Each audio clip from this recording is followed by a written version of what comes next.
বৃহস্পতিবার রাতেও ধানমন্ডির ৩২ নম্বর শেখ মুজিবুর রহমানের বাসভবনে ভাঙচুর চালিয়েছে ছাত্র জনতা।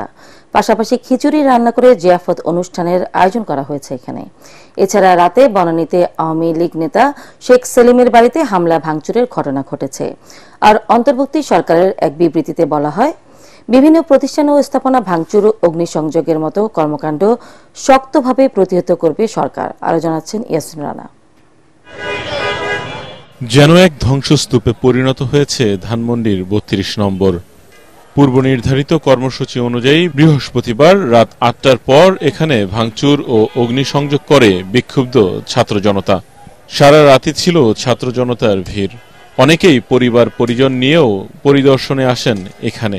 ছাত্র জনতা বলছে, পরবর্তী যে কোনো সরকারের জন্য এ ধ্বংসস্তূপ নিদর্শন হয়ে থাকবে। ৫ই আগস্টের পরেই এই যে স্থাপনাগুলো ঘুরে দেওয়া উচিত ছিল। এখন দেখে খুব ভালো লাগতেছে।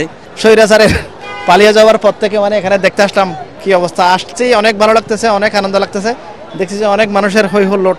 কালকে যদি উনি একটা ক্ষমা চাইতো দেশের কাছে, আজকে ভাঙাচোরা হতো না।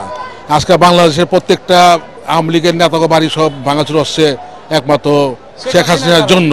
উনি যে পালায় গেছে, পালায় গিয়া উনি উনার জীবন রক্ষা করছে, কিন্তু আওয়ামী লীগের যে হাজার হাজার লক্ষ লক্ষ নেতা কর্মী ওনাকে বিপদে ফালায় উনি চলে গেছে। এই মতো স্বৈরাচার বাংলাদেশে যেন আর জন্ম না নেয়। ধানমন্ডি ৩২ নম্বর ধ্বংসস্তূপের পাশেই ছিল উৎসবের আমেজ। খিচুড়ি রান্না করে জিয়াফত পালনের মাধ্যমে উৎসবে মেতে ওঠেন সকলে। জিয়াফত একটা উসিলা মাত্র, কিন্তু আমাদের মূল কাজটা হচ্ছে এখানে ভারতীয় আগ্রাসন মুক্ত করা, বাংলাদেশকে এমন একটা জায়গায় নিয়ে যাওয়া যে জায়গাটায় আমরা মাথা উঁচু করে বাঁচতে পারি আমাদের নিজেদের পরিচয়। আমরা ১৩৪ কেজি গোস্ত, ১৫০ কেজি চাউল, এখানে আমাদের হয়তো ৭-৮ ডেগ রান্না, ১০ ডেগের মতো। তো আমরা আসলে আয়োজন, আমরা যারা আসবে তাদেরকেই আমরা আপ্যায়ন করব। হ্যাঁ, অবশ্যই খিচুড়ি খেয়ে যাবো, খাবো না এটা আমার তো আছে এখানে, না খেয়ে তো যাবো না। রাত যদি ৩টা বাজে তারপর খিচুড়ি খাবো, খেয়ে এবার যাবো। এদিকে বনানীর ১১ নম্বরে আওয়ামী লীগের সভাপতি মণ্ডলীর সদস্য শেখ সেলিমের বাড়িতে হামলা ও ভাঙচুরের ঘটনা ঘটে।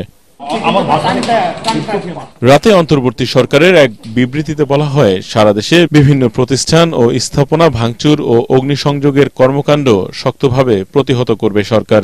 দেশকে অস্থিতিশীল করা হলে দায়ীদের বিরুদ্ধে তাৎক্ষণিক কঠোর ব্যবস্থা নেওয়া হবে। এদিকে অভিনেত্রী সোহানা সাবাকে আটক করেছে পুলিশ। জিজ্ঞাসাবাদের জন্য ডিবি কার্যালয়ে নেওয়া হয় তাকে।